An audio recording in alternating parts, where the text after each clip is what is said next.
பாத்துங்க அந்த வீடியோவில் இருக்கிறோம். இவ்வளவு பெரிய மீனை 2 நிமிஷம் வெட்டணுமா? நீங்களா பாத்துக்கங்க.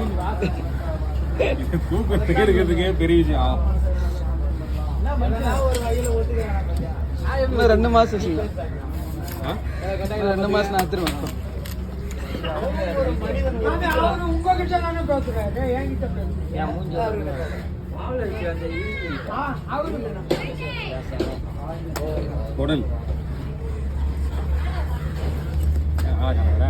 வெட்டு துண்டு போடுறதா சரி போடுறது.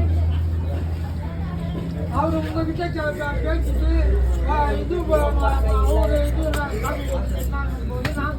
சிங்க எப்படி இது ஒரு கேமரா அப்ப உங்ககிட்ட பேசிட்டு